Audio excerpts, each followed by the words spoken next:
tadi sudah ibu-ibunya disuruh berdiri gak ada hakon. Masya Allah. Assalamualaikum warahmatullahi wabarakatuh.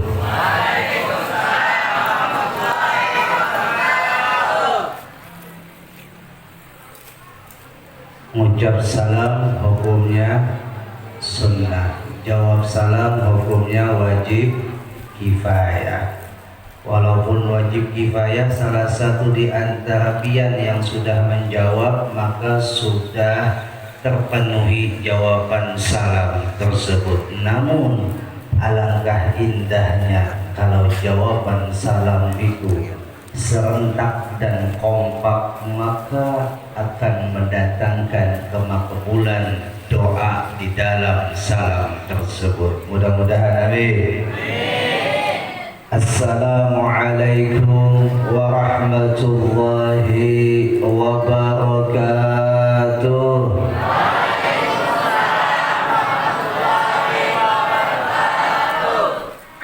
Alhamdulillah, alhamdulillah hamdan yunawwiru bihil qulub wa yunaqqiha bihi an kulli syub.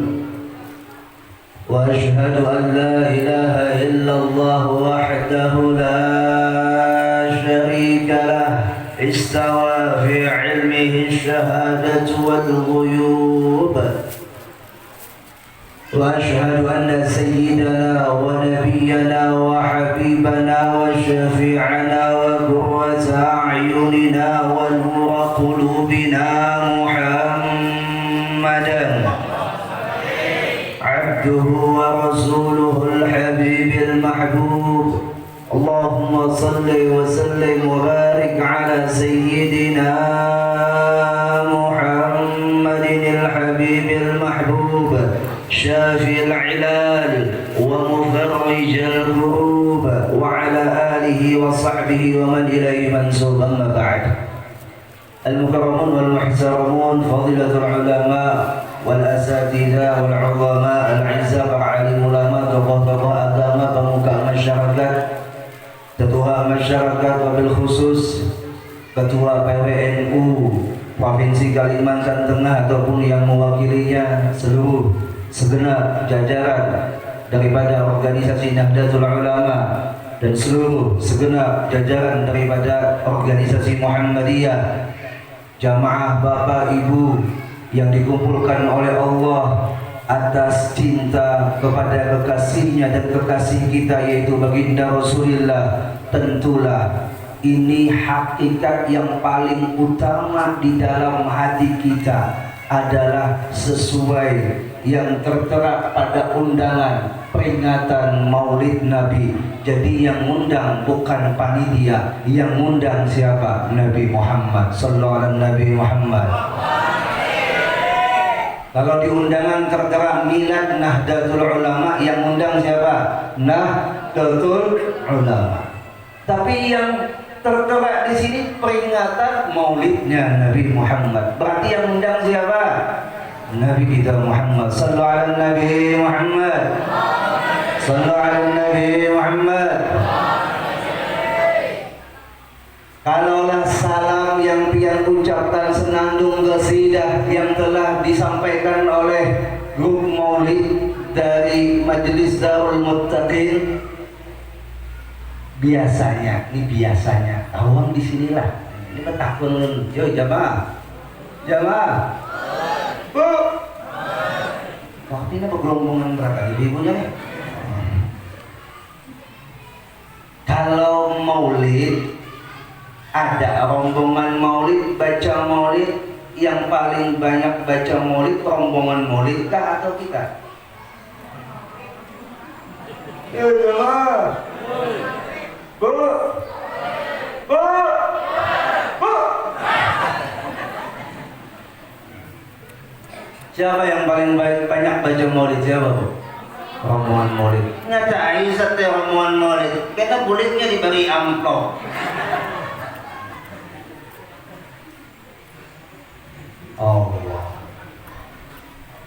Bukan perbedaannya dikasih amplop atau tidak. Yang menjadi perbedaan kita ketika kita sudah mulai ada rasa cinta kepada yang kita cintai tanpa dikasih pun.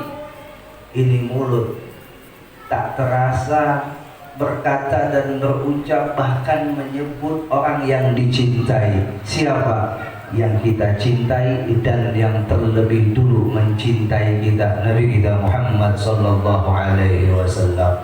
Dulu Sayyidina Abbas setelah usai perang Tabuk, izin dengan baginda Rasulullah sallallahu alaihi wasallam. Bu, kenal dengan Sayyidina Abbas? Kenal dengan Sayyidina Abbas? Apabila kenal? Siapa Sayyidina Abbas siapa? Siapa Sayyidina Abbas siapa? Kayaknya tahu nama dulu ya. Sayyidina Abbas adalah pamannya baginda Rasulullah sallallahu alaihi wasallam ataupun dan sanak abah baginda Rasulullah sallallahu alaihi wasallam. Minta izin kepada baginda Rasulullah dengan mengatakan, uridu an amtadihak, wahai Rasulullah, ulun minta izin bang, hendak memuji pian, hendak bersyair lawan pian, hendak menghormati pian. Intinya apa? Intinya hendak mengungkapkan rasa cinta lawan pian. Apa jawab Rasulullah sallallahu alaihi wasallam? Qul la yakhbuf billahu fak. Ujar Nabi kita Muhammad, katakan wahai paman ulun, mudah-mudahan Allah tidak menghinakan mulut pian yang memuji ulun. Jamaah, mulut yang memuji kekasih yang maha terpuji. Sebelum kita memuji, Allah yang menjadikan lebih dulu memuji kepada kekasihnya dengan pujian, wa innaka la'ala khuluqin 'azim, laqad kana lakum fi rasulillahi uswatun hasanah. Banyak pujian. Muhammadur Rasulullah walladzina ma'ahu asyiddau 'alal kuffari rahamau bainahum. Banyak pujian yang Allah lontarkan kepada baginda Rasulullah sallallahu alaihi wasallam. Jauh lebih bermutu, jauh lebih berisi dari segenap pujian-pujian yang kita lontarkan pada hari ini. Lalu ketika Sayyidina Abbas minta izin hendak memuji Nabi kita kadang melarang, malah mendoakan mudah-mudahan mulut pian wahai paman dijaga oleh Allah dari kehinaan. Maka tentulah jamin, tapi modalnya yakin. Bu.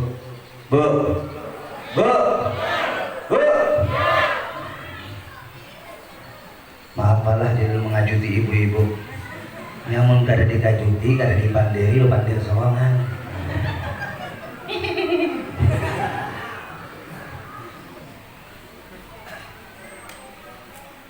Kalau laki pian nanti masuk surga, di sekeliling laki pian buai semuanya bidadari, cemburulah dia. Bujuran kata gondol, jangan ada dusta di antara kita. Bu, cemburu atau tidak? Kenapa jadi cemburu? Cemburunya harus beralasan, jangan cemburu buta. Bu.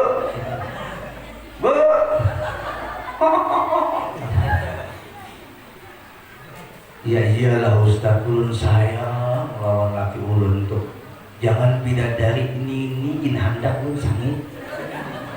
Apalagi bidadari yang jauh lebih puas dari ulun. Siapa yang ikhlas lakinya direbut bidadari? Ujar bebinian yang di Banjar, tahu bebinian di sini. Maka jawabannya Al-Imam Al-Qurtubi di dalam kitab tafsir beliau mengatakan, halul mar'atil mu'minah afdalu wa ajmalu min halil huril 'ain fil jannah.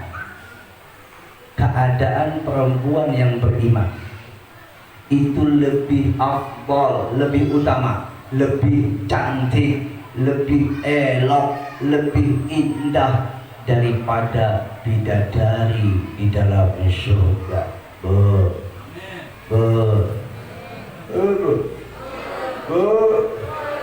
Pian yang saat ini ingin sehidup semati dengan suami pian sampai ke dalam surga, tapi sangat disayangkan tak pernah ada satu kejadian. Ini cerita ulun dapat barusan tadi malam, waktu sama-sama dengan Da'ilullah Al-Habib Ahmad Jamal bin Toha Ba'agir dari Jawa Timur, pimpinan Majelis Ar-Ridwan, Ketua Al-Wafa Bi'ahdillah Pusat.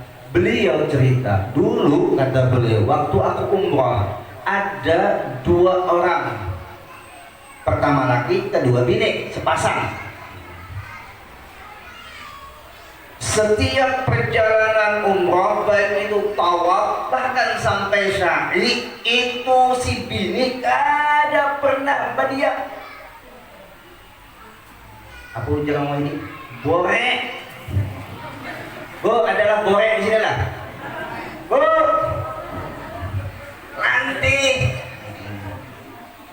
Makanya bagus di Jepang musim pas Wahidi pindah banyak pemasker, pertama menutupi muntung bon ibu-ibu dulu.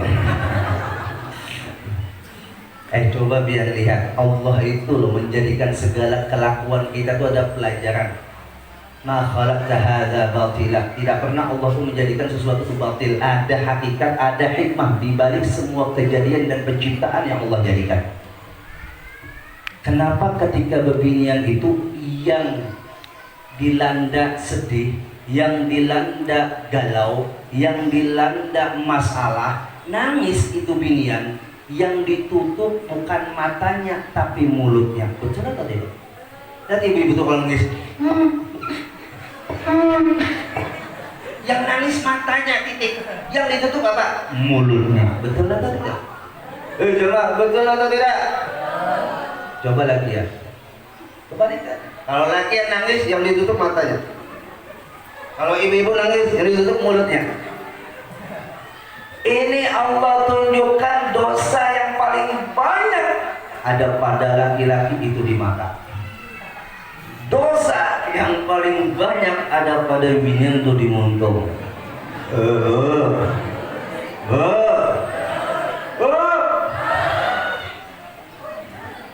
Hanya bulik majelis, masya Allah bagus bulik majelis. Sampai di rumah, abahnya apa? Aku sangkal anak. Sangkal kenapa? Rumah haji alus, emasnya sampai ke siku. Pulang ke majelis mau isi emas kurang. Jangan. Ya Allah. Kenapa geram jerabahnya? Pokoknya abahnya itu parakan aku emas, namun kada talak aku. Oh, kayak babian aja enggak. Nalak kada kan? Berpikir si laki, daripada cerai yang ada ini jangan ngalih digaduh kawin pulang mencarikan duitnya pulang, maka jujuran kita larang. Ayo sudah tukarkan emas saja, tukar emas, dihitung sampai sasiku berapa kilo, kada duitnya, kada cukup, sudah apa yang ada belum ke bini dipakai oleh bini himong kulit dari pengantenan abahnya. Aku setiap memakai emas pian tuh banyak bebinian, ketawanya tuh bukan ketawa ikhlas, ketawanya tuh ketawa nyinyir, apa nyinyir, ketawa seakan-akan mengejek. Jadi ujar lakinya, tenang, banyak kurang hasut. Sekalinya si bini kada puas bawa ke pasar, haro emasnya imitasi berataan.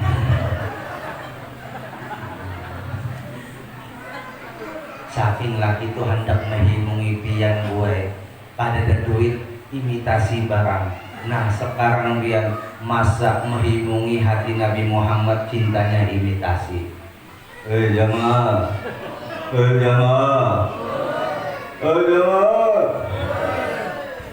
Kembali kepada cerita tadi.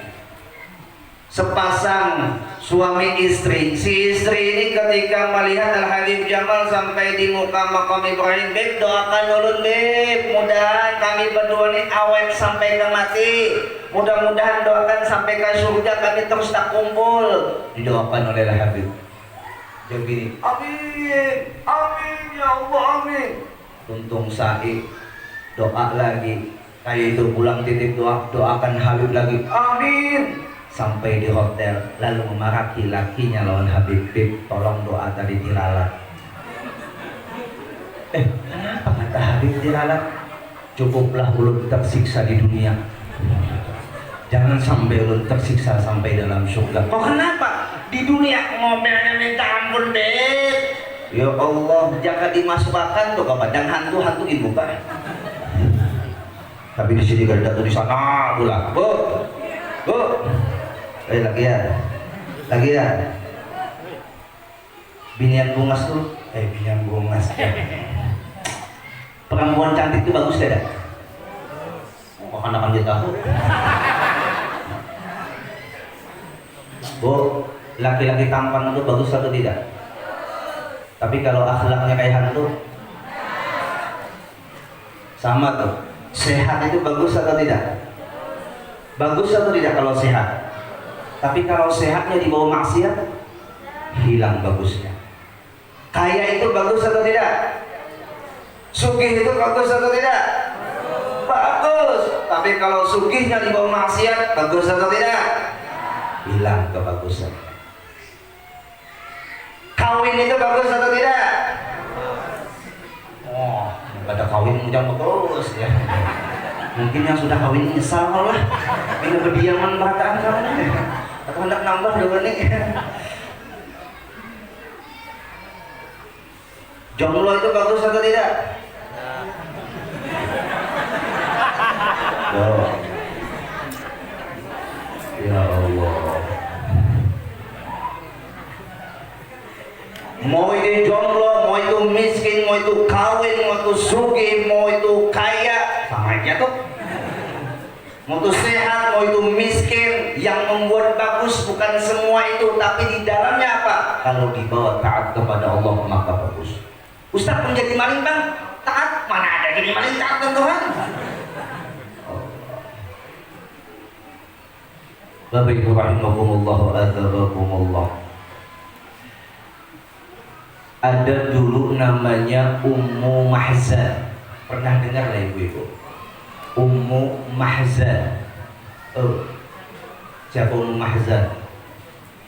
Di zaman Rasulullah, seorang perempuan berkulit hitam, kalau dibahasakan Banjar, hirang latat luring, lebih hirang daripada kulit rinjing.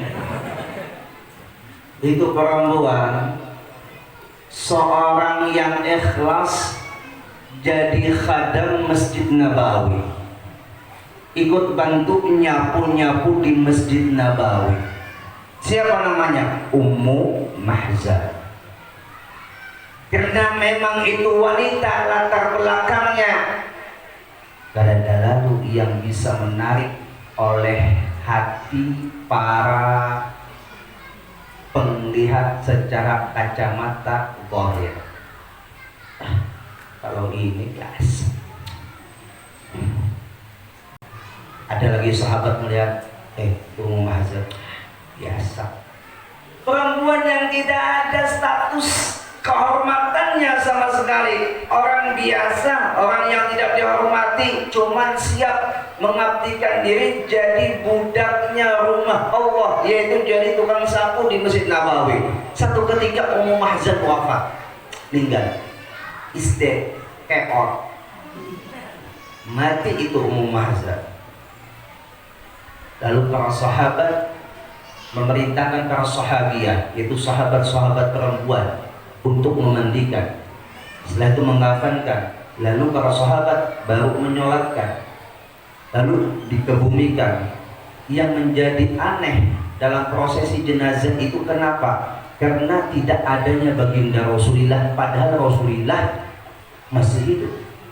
Kenapa Rasulullah tidak ikut? Karena tidak dikabari Oleh sebab para sahabat mikir, ini biasa aja. Kalau dikabari pun kepada Rasulullah, kesian mengganggu waktunya Rasulullah. Namun apa yang terjadi, Bu? Setelah jelang beberapa hari, Rasulullah melihat Masjid Nabawi tidak lagi ada Ummu Mahzan yang biasanya nyapu-nyapu. Oh, nggak ada. Ditanya oleh Rasulullah, sahabat, mana Ummu Mahzan? Dijawab oleh sahabat, sudah mati wahai Rasulullah. Kenapa tidak dikasih tahu kepadaku? Kapan matinya? Sudah beberapa hari yang lewat wahai Rasulullah. Mana kuburnya? Daluni ila qabriha. Tunjuki aku mana kuburnya. Ditunjuki oleh sahabat sampai di kuburan. Nabi kita melaksanakan sholat kifayah di atas kuburan. Itu hanya sholat kifayah yang dibolehkan, sholat di atas kuburan. Makanya ini dalil bagi bapak ibu, kalau jadi seorang anak ataupun jadi seorang keluarga dari jenazah keluarga kita, bahkan itu orang tua kita meninggal, tapi kita posisinya jauh, mau kita tunda sekira kita bisa bertemu dengan jenazah orang tua kita, mau tidak kita tunda ketika hati ingin bertemu, melihat wajah di kesempatan terakhir di mana mau dikebumikan orang tua kita. Lalu apa jalan terbaiknya? Maka jalan terbaiknya biarkanlah orang tua kita jangan menunggu kita, selesaikan secepatnya prosesi jenazahnya. Itu terlebih dibahagiakan dan dibanggakan oleh para malaikat untuk jenazah daripada orang tua kita, bahagia dan senang. Lalu kayak apa Ustaz, kami hendak melaksanakan sholat jenazah. Maka kalau kita terlambat, silahkan laksanakan sholat jenazah di atas kuburannya. Mana dalilnya? Ini dalilnya Rasulullah melaksanakan sholat jenazah Ummu Mahzan di atas kuburannya. Di atas kuburan bukan berarti dijajah. Ya lah, hati-hati juga. Di atas kuburan Ustaz ya. Kenapa? Itu anak-anak main pelayanan di kuburan ya. Jelas kata boleh. Soal adab. Bayangkan kita ini Islam rahmatan lil alamin, masuk ke dalam alkah kuburan. Bahkan kita ziarah ke kuburan yang memang dulu hadisnya nahaitukum an ziyaratil kubur. Nabi kita mengatakan kami cegah yang namanya ziarah ke kubur, tapi hadis itu dinasakh setelah Nabi kita di Madinah. Fazuruha fa innaha tudzakkirul maut. Ziarahlah kalian karena dengan ziarah itu mengingatkan kalian akan kematian. Maka boleh kita ziarah, tapi ziarahnya dengan pakai adab. Kenapa jadi harus pakai adab? Coba lihat. Ketika mayit itu dimandikan, bolehlah digosok pakai sikat kawat? Tidak boleh, pelan-pelan. Padahal mati, kebetulan tukang pemandian ini musuh bebuyutan. Bungol pada waktu hidup, rasakan itu, berat tampaknya. Kira-kira yang bungol yang memandikan, kayak yang mati kan? Yang memandikan sudah tahu nggak ada obat apa-apa ditampar. Ya Allah, bukan ada bapak-bapak lalu kita berada memandikan, mengapankan sampai memasukkan ke dalam liang lahat pelan-pelan, bahkan menjatuhkan itu batu pun ke dalam liang lahatnya, ambil batu kuno, kayak itu kah? Boleh pelan-pelan adab. Itulah Islam rahmatan lil alamin. Sampai kalau orang mati saja kita harus pakai akhlak, apalagi kalau orang yang masih hidup. Sallallahu alaihi Nabi Muhammad. Bahkan ketika lewat kuburan kita disunnahkan membaca apa? Assalamualaikum ya ahlad diyarul mu'minin. Assalamualaikum ya ahlal kubur. Siapa yang menghuluakan? Nabi kita Muhammad. Coba pikir secara akal, pernah nih, secara akal aja pernah. Kira-kira pun Nabi kita menyuruh mengucap salam, siapa yang jawab? Jemaah. Assalamualaikum ya ahlal diyarul mu'minin. Assalamualaikum ya ahlal kubur. Nabi kita tuh mengucap salam, waktu lewat dipakai. Kira-kira siapa yang menjawab? Siapa? Siapa? Siapa? Orang dalam kubur benar kan biarlah. Kadang-kadang harus terkait. Lalu kenapa jadi Nabi mengucapkan salam? Nabi mengisyaratkan karena Nabi mengetahui daripada kita yang banyak tidak mengetahui apa yang terjadi di balik alam kuburan. Kalau maaf, seribu maaf nih, kalau ada orang menganggap orang yang mati itu mati tidak ada lagi manfaatnya, tidak ada lagi faedahnya, tidak ada lagi kemampuannya secara hakikat untuk melakukan apapun di alam kubur, iya, tapi ingat, harus kita mantapkan dalam hati. Kalau kita katakan orang mati itu mati, roh dan jasadnya ini salah. Karena yang mati itu hanya jasadnya. Betul atau tidak? Betul atau tidak? Kenapa jadi lu padahkan yang mati itu jasadnya saja? Kalau kita padahkan yang mati itu jasad dan rohnya, berarti yang paling bungul malaikat muka nakir. Bahkan malaikat muka nakir menakut orang mati. Jangan. Lalu salahkah malaikat muka nakir? Bukan salah. Kita yang harus bujur maaf. Malaikat muka nakir benarnya berarti mempertandakan bahwasanya di alam kubur itu ada masa, ada alam, ada tempat yang kita kadangkala melihat, kadangkala mendengar, tapi di situ ada kehidupan. Lalu disebutlah kehidupan alam barzakh.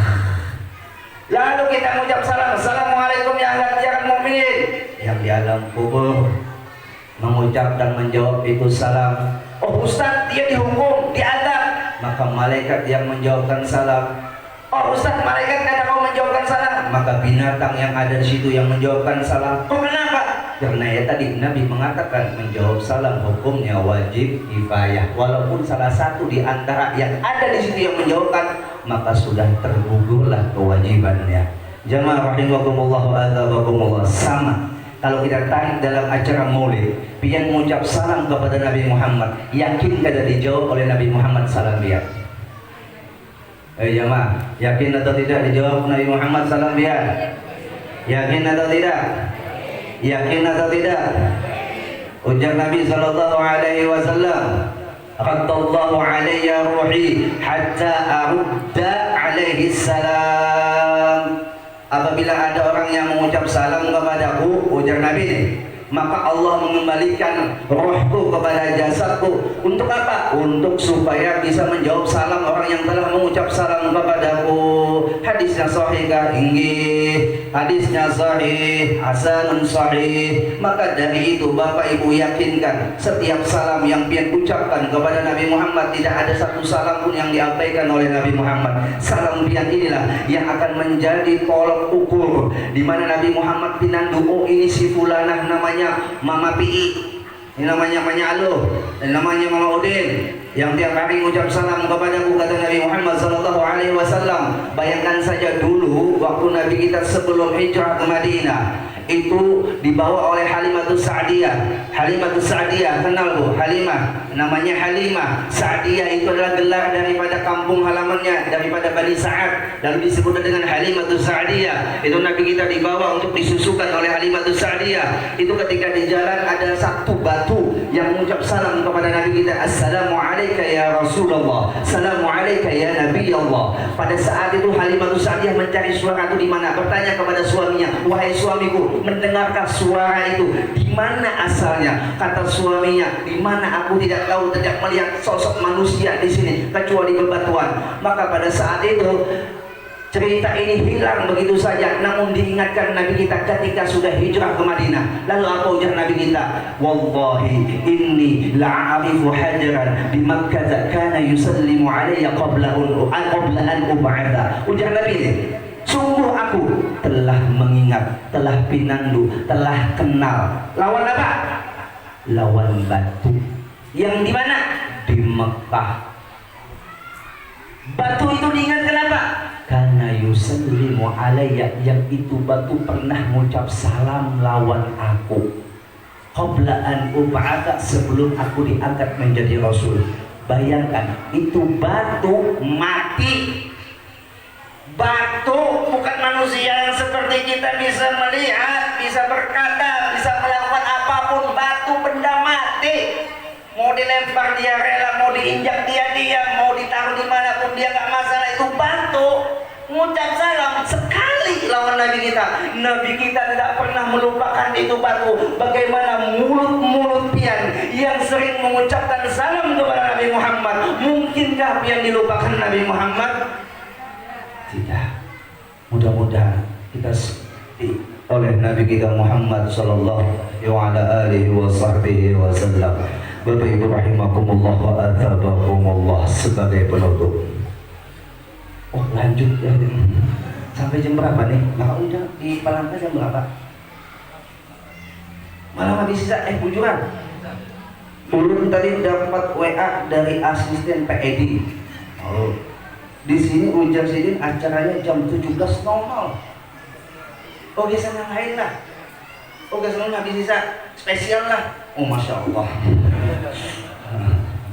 Gitu. Bapak Ibu rahimakumullah wa athabakumullah. Jadi kalau spesial sampai jam berapa dulu di sini? Sampai jam berapa, Bu? Bu! Sampai jam berapa? Mulai tadi lu lihat wadah ini berdiam aja lah. Di samping berdiam juga. Anda mau makan pindah jauh juga. Sallallahu ala Nabi Muhammad. Dulu ada seorang budak, seorang laki-laki di zaman Nabi kita Muhammad sallallahu alaihi wasallam yang tidak tahu siapa abahnya, yang tidak tahu siapa mamanya. Dia terlahir tanpa mengenal siapa abah mamanya. Siapakah dia? Julaibib. Pernah tahu dengan Bib?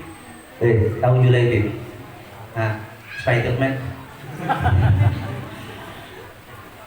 Julaibib, Bu, tahu Julaibib, Bu? Bu, tahu Julaibib? Itu Julaibib, ya Allah, sama tadi cerita Ummu Mazan.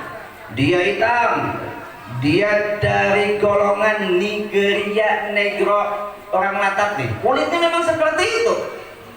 Mungkin hendak putih, buai orang kasongan Batate lawan tubuhannya itu paling putih dia. Bujur ada jamaah. Lalu si Julaibib ini masuk Islam, singkat cerita masuk Islam, lalu hakun, i'tikaf dan khidmah di dalam Masjid Nabawi. Satu ketika Rasulullah sallallahu alaihi wasallam menghampiri Julaibib dan menawarkan, wahai Julaibib, apa yang menegahmu untuk kawin? Hendaklah aku kawinakan. Hendaklah dikawinakan. Oh, hendaknya. Berapa umur dia? Hah? 13. Masya Allah. Ayo dia. Jemaah. 13 tahun nak kawin. Masya Allah. Nya atasnya jauh sampai halus. Ya. Lalu ujar Julaibib, wahai Rasulullah, siapa gerang yang hendak lawan ulun? Udah latat, hirang, cepol, kada bisi abah, kada bisi mama, miskin hak pulang, hidup hak pulang. Ujar Rasulullah, ayuhai Julaibib, hendak kada dulu kawin. Perkaranya itu dia hendak kada dulu. Ujar Julaibib, ya Rasulullah, kada bakalan ada yang hendak lawan ulun. Ujar Rasulullah, ayyuha, aku bertakun sekali hendak kada. Jawab itu aja, ada nalih. Ulun ngikut apa ucap pian wahai Rasulullah. Udah, kita jalan. Dibawa oleh Rasulullah jalan. Di Madinah itu ada dari golongan Ansor memiliki anak yang paling cantik, atau bahasa kita primadona desa. Donna primadona desa. Pokoknya paling cantik di Madinah. Ujar Nabi kita Muhammad, Julaibib, kita singgah dulu ke wadah si fulan itu. Julaibib pada ngerti juga maksud Rasulullah singgah. Ikut aja. Sami'na wa ata'na, ikut aja. Itulah kecintaan sahabat kepada Nabi Muhammad. Sami'na wa ata'na. Kalau kita ada sami'na wa pikirna. Yang akan mikir dulu. Pak Haji, sumbangan maulid. Ada dulu berapa yurid ada. Tuh di sana buai, di sini kadang, di sana dia tak boleh ke sini. Akhirnya Rasulullah mengetuk pintu rumah seorang golongan Ansar ini. Tok tok, assalamualaikum warahmatullahi wabarakatuh. Waalaikumsalam, ahlan wa marhaban bikum ya sidi. Disuruh masuk Rasulullah ke dalam. Julaibib disuruh masuk oleh Rasulullah masuk ke dalam, tapi melihat Julaibib muhak dari tuan rumah ini kada mizinakan. Bayangkan biar Julaibib kada bisi apa miskin, cebol, hirang, bau, sudah kan ada lalu kelebihannya.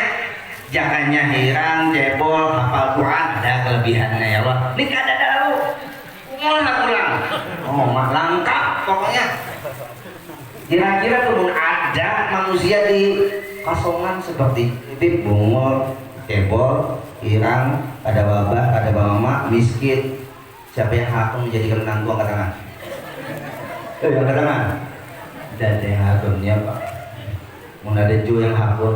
Nah, itu secara akal. Setelah itu Rasulullah SAW mengutarakan hajat bertamunya. Wahai saudaraku, aku dengar engkau mempunyai seorang anak perempuan. Inggih wahai Rasulullah, ulun punya anak seorang perempuan. Adakah yang bisa mempermudah aku untuk menikahkan seseorang dengan anakmu, atau adakah yang mencegah anakmu untuk menikah? Wahai fulan, wahai saudaraku, dijawab oleh orang Ansor tadi, tidak ada wahai Rasulullah. Kami senang kalau itu permintaan dia. Kenapa? Karena dikira tuan rumah yang hendak mengawini Rasulullah. Senang. Ujar si ampun rumah, kapan wahai Rasulullah kami mengawinakan? Ya Rasulullah, hadang dulu, tahulah dia. Maksud aku hendak mengawinkan itu adalah dengan Julaibib. Nah itu kan aku tambahan dulu aja. Sahabat tetap pakai adab. Ujar golongan Ansor tadi yang punya rumah, begini wahai Rasulullah, kalau begitu ceritanya ulun izin dulu dengan istri ulun dan anak ulun. Nanti keputusannya ulun serahkan kepada anak ulun. Ini jalan halus. Jadi bebuhan pemuda-pemuda nih berdatang, maaflah anakku masih kuliah, itu cara halus. Padahal sangat hendak juga ngomongin. Di sini jujuran larang kan murah kan? Lagian di sini jujuran larang kan murah. Larang ibu-ibunya. Mantap. Bu. Yang tapi larang-larang kasihan lelakiannya yang lulusan pondokan. Siap, gak ada pegawai apa-apa. Hendak melamar anak pian, sekali mendengar jujurannya 50 juut. 50 juut. Si kuitannya pingsan, si mamanya stroke, si anaknya galau. Akhirnya nikah kada jadi, obat ia. Kenapa? Karena kada kawa memenuhi hajat sang anak. Si kuitan tetap berusaha untuk membahagiakan sang anak, tapi sang anak belum tentu bisa membahagiakan. Ya, betul atau tidak jamaah? Cek. Nah, baterainya anak habis, seperti cukup sudah. Singkat cerita, akhirnya anaknya si orang Ansar ini ditanya oleh abahnya, wahai anakku, itu Rasulullah ada di luar, beliau ingin menikahkanmu dengan Julaibib. Bagaimana menurut pendapatmu wahai anakku? Jawab anak dari golongan Ansar ini, wahai papi, sekiranya itu bencong jadi. Yang bencong tuh masuk kubur ngalih juga. ngalih ditakuni ngalih. Ujar malaikat mungkar, "Mau buka?" "Aduh Mas, jangan buka-buka." Mulut ya malaikat mungkar, "Lempar saja ke neraka." Apa ujar si bencong? "Datang." Besar gitu. Jangan itunya yang dibawa bulik. Akhirnya anak dari golongan Ansar mengatakan begini, "Wahai Abah Ulun, sekiranya itu dapat membahagiakan hati Rasulullah, jangan pun untuk 1 Julaibib, 1000 Julaibib, aku siap menghadapinya." Tapi sayang, beginian kada kau poligami.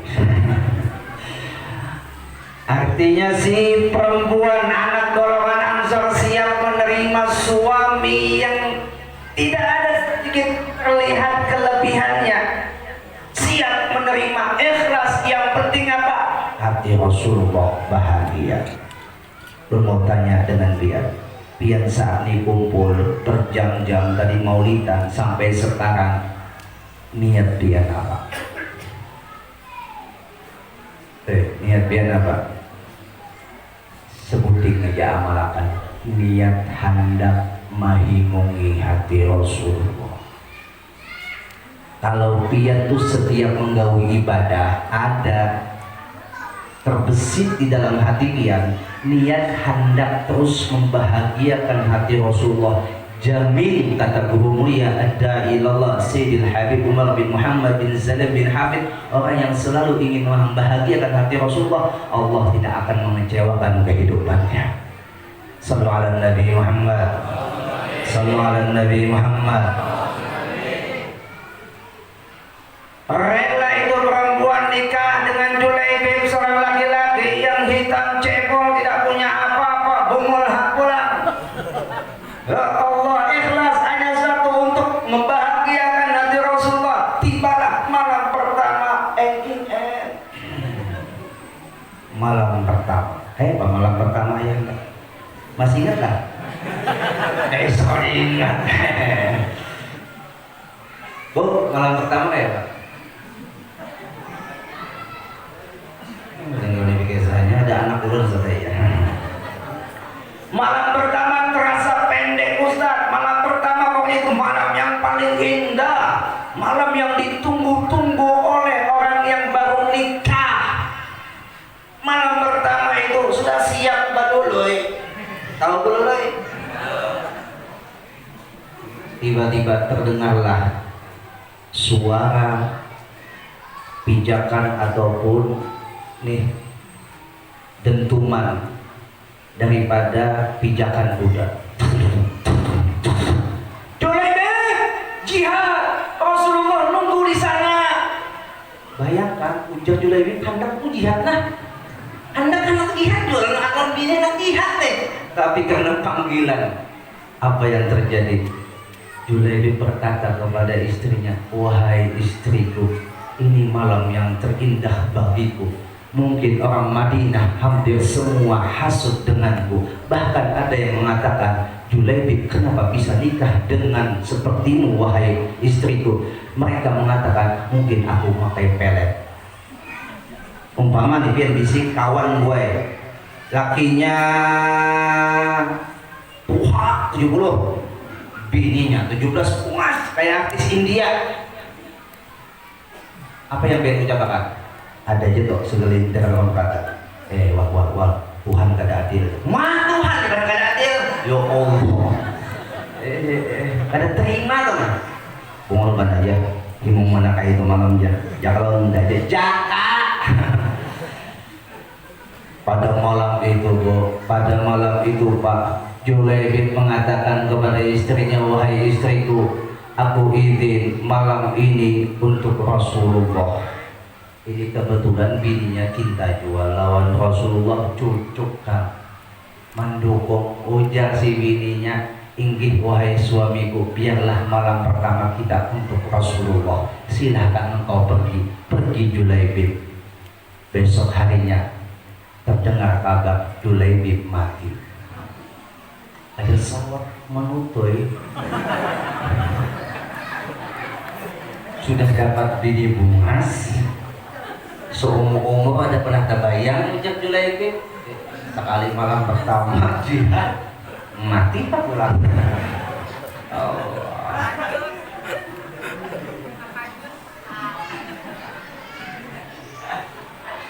Apakah Julaibib menyesal dengan kematiannya ataukah istrinya menyesal dengan kematian suaminya? Tidak. Apa yang dikatakan oleh istrinya? Aku ridho suamiku jatuh di medan syahid, bukan karena menyesal kawin, dah. Bahagia kenapa? Karena jandaku atas status gugur di medan fisabilillah. Julaibib dikatakan oleh Rasulullah adalah sahabat yang akan diangkat oleh Allah martabatnya, bahkan dia diberikan tempat surga sekehendaknya. Kenapa? Karena lebih mengutamakanku daripada kebahagiaan malam pertamanya. Sekarang adakah kalian sudah melakukan pengorbanan terbesar demi Nabi Muhammad? Adakah kalian mempersembahkan pengorbanan untuk Nabi Muhammad? Paling minimal pernahlah dia merindukan Nabi Muhammad sampai meneteskan air mata. Pernahkah dia merindukan Nabi Muhammad sampai meneteskan air mata? Sebagaimana bapak merindukan anaknya sekolah di luar sana, nangis. Pada satu malam nangis, ditanya oleh ibunya, wahai bapak, kenapa engkau menangis? Jawab si bapak, aku rindu dengan anak. Pernahlah kita menangis seperti rindunya kita kepada anak kita, bahkan melebihi daripada itu. Jamaah,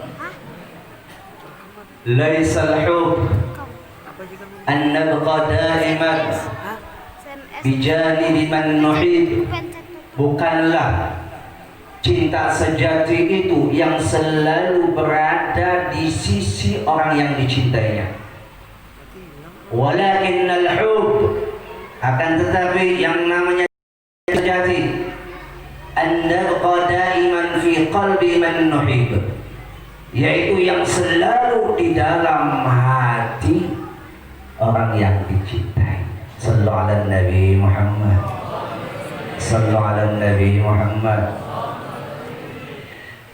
Mari kita tutup bersama-sama dengan mengucapkan salawat dan salam kepada Nabi Muhammad.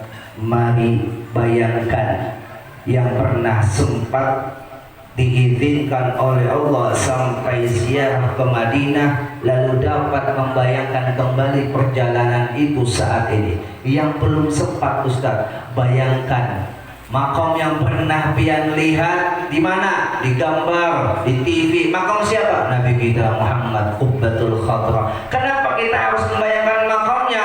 Karena Madinah menjadi munawwarah oleh sebab di buminya terdapat sosok manusia sang pembawa cahaya. Kalau tanpa Nabi Muhammad hijrah ke Madinah, itu Madinah bukan kota yang diagungkan. Itu Madinah tak akan mau dikunjungi oleh orang-orang. Itu Madinah tidak akan menjadi kota yang subur. Itu Madinah akan menjadi kota yang tersia-siakan. Tahukah namanya dulu Yasrib sebelum disebut dengan Madinah? Tahukah kita bahwa saya dulu namanya Wabah sebelum disebut dengan Thaibah? Kenapa? Karena memang Madinah bukanlah kota yang spesial. Kalau tanpa Nabi kita Muhammad yang spesial, yang ditakdirkan oleh Allah berada dan wafat di tempat itu. Jamaah rahimakumullah wa azabakumullah, coba kita buka akal sehat kita. Kalau kita melihat ada seorang guru seperti di Sekumpul, itu tanah Sekumpul jadi mahal, itu tanah Sekumpul jadi rebutan, itu hanya sosok seorang guru. Bayangkan kalau sosok seorang baginda Rasulullah sallallahu alaihi wasallam, maka Madinah menjadi tanah yang paling mahal. Yang dulunya tanah tidak berarti. Bahkan dulu Presiden kita Soekarno pernah ditawarkan oleh kerajaan Saudi untuk diberikan satu berapa ukuran tanah di Mekah dan di Madinah. Karena memang secara akal sehat pandangan mata, itu tanah kalau ditanami kayu pada bakalan tumbuh, ditanami pohon mati. Tanahnya tidak membuatkan sesuatu yang bermanfaat. Tapi karena itu tanah dan jasad Nabi kita Muhammad Muhammad sallallahu alaihi wasallam. Imam Malik. Siapa Imam Malik? Gurunya Imam Syafi'i. Itu ketika sampai di Haddul Haram. Apa Haddul Haram? Perbatasan tanah haram Nabi. Pada saat sampai masuk ke situ, apa yang dilakukan Imam Malik? Beliau lepas alas kaki, lalu berjalan tanpa alas kaki di terik matahari yang begitu panas. Kenapa wahai imam, kata muridnya, engkau lepaskan alas kaki? Jawab Imam Malik satu aja, aku takut mengotori tanah yang pernah dipijak oleh manusia yang suci.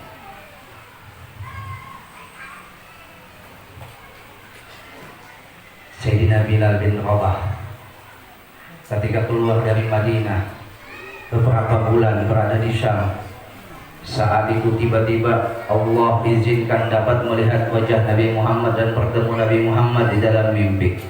Nabi Muhammad mengatakan, "Ma hadzal jafa ya Bilal?" Apa yang membuatmu kering hatimu sehingga kamu meninggalkan kotaku, tempatku, tanahku, kata Nabi. Jawab Bilal, pada saat itu apa? Dengan tetesan air mata dan isak tangis tak mampu menjawab. Besok hari bangun sholat dan langsung kembali ke Madinah. Sesampai di Madinah, Sayyidina Bilal tak kuasa menahan air matanya, terus tertumpahkan. Kenapa? Melihat Jabal Uhud, terlihat wajah Nabi Muhammad. Melihat tanah Madinah, terlihat bekas pijakan Nabi Muhammad. Tidak ada satupun yang terlihat di Madinah kecuali melihat Nabi Muhammad. Saking cintanya Sayyidina Bilal bin Rabah. Ja'far At-Tayyar, sang pembela Nabi kita Muhammad sallallahu alaihi wasallam, Ja'far bin Abi Thalib, pamannya Nabi kita Muhammad sallallahu alaihi wasallam, anak kerabat sepupu Nabi kita Muhammad sallallahu alaihi wasallam. Itu Sayyidina Ja'far waktu perang Mut'ah, beliau memegang bendera. Itu bendera satunya dipegang di tangan kanan, tangan kirinya megang senjata. Potong tangan kanan, tangan kiri megang. Potong tangan kiri, dada yang mendekap supaya bendera liwanya Nabi Muhammad, bendera Nabi Muhammad tidak jatuh ke bumi. Itu singkat cerita. Ketika sudah meninggal itu Sayyidina Ja'far, lalu Allah mengutus malaikatnya, wahai malaikat, itu tangan Ja'far yang terputus dari badannya gantikan dengan sayap. Buat apa wahai Allah? Kata malaikat, buat Ja'far bisa memilih surga mana yang ia inginkan. 8 surga itu tingkatannya, mau di mana dia tinggal silakan. Tapi apa yang terjadi dengan Sayyidina Ja'far? Setelah dikasih sayap, bukannya naik ke surga, malah ujuk-ujuk mengumpati Rasulullah. Sudah wafat, arwahnya hadir dalam majelis Nabi kita Muhammad. Pada saat majelis halabah ta'lim di Masjidin Nabawi, lalu Nabi kita mengucapkan waalaikumsalam ya Ja'far. Pada satu sahabat bertanya, wahai Rasulullah, Ja'far mana yang kau jawab salamnya? Dijawab oleh Rasulullah, engkau tidak melihat wahai para sahabat, itu adalah Ja'far bin Abi Thalib yang saat ini dia tidak mau ke surga, tapi dia mau duduk di majelis ilmu bersama kita. Itu Sayyidina Ja'far. Kenapa? Karena mau pisah dengan Rasulullah. Masyaqan fi jannatin masyaqani min wasfiha illa liqaudil hibbi fiha khayyama.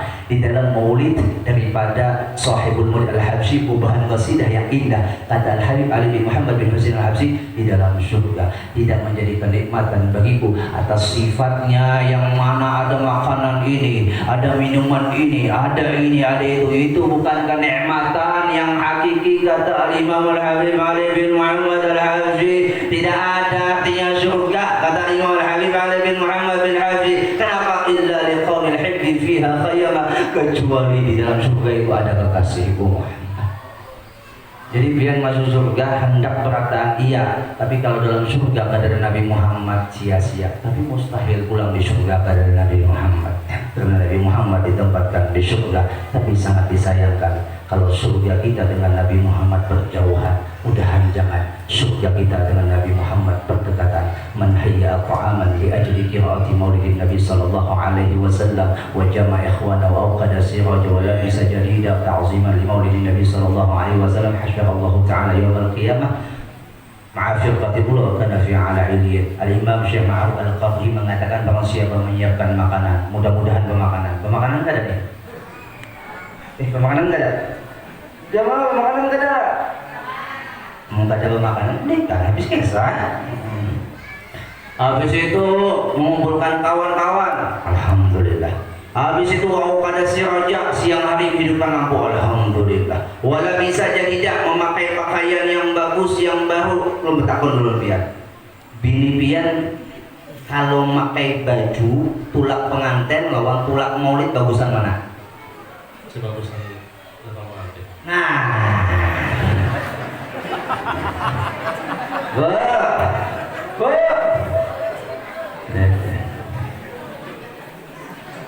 Kita sebagai laki-laki juga tulak acara undangan umpama yang resmi lah, pakaian kita rapi, setrikaannya mantap, wangal kardusnya nomor 1 yang mahal, sepatunya yang mengkilap, semir apa namanya nih, rambutnya abang hijau kuning, tahu lagi dah.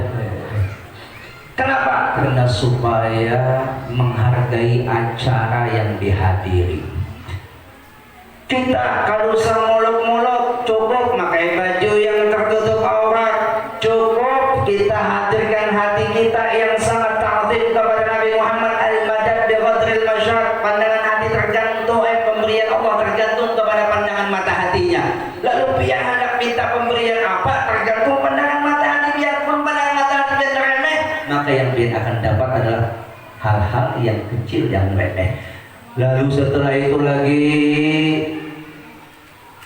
watabakhara menghidupkan bukhur, wata'attara berbagi minyak harum. Untuk apa? Li ta'ziman li maulidin Nabi sallallahu alaihi wasallam, mengagungkan maulidnya Nabi Muhammad sallallahu alaihi wasallam. Hasyarallahu ta'ala yaumil qiyamah, maka Allah akan mengumpulkan nabiyan berataan nanti di padang mahsyar ma'afirqatil ula bersama rombongan terdepan, wa kana fi ala iliyin, dan ditempatkan di atas yang paling tinggi surga. Mudah-mudahan amin. Allahumma bin sallallahu ala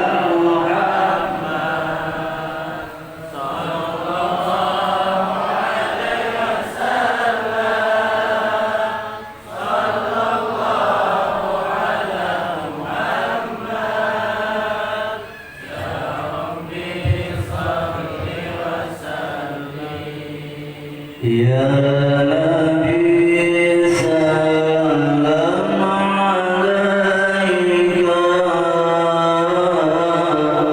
ya Rasul salam alaika, ya Habib salam alaika.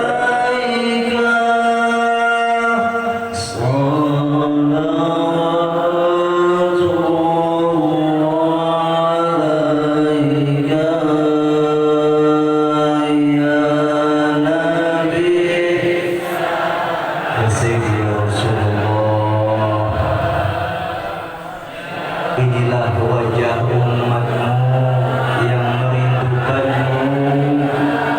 Inilah wajah umatmu yang ingin bertemu denganmu. Inilah wajah umatmu yang berkumpul demimu. Alaika.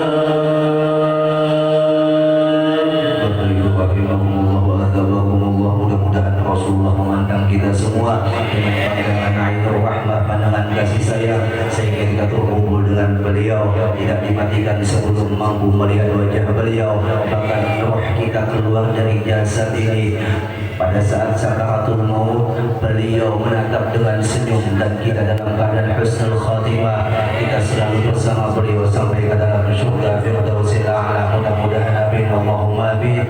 Wal afu minkum, banyak minta halal, minta ridho zahir dan batin. Tak ada daging yang tak retak-retaknya jadi ukiran. Tak ada manusia yang tak pernah khilafnya mohon dimaafkan.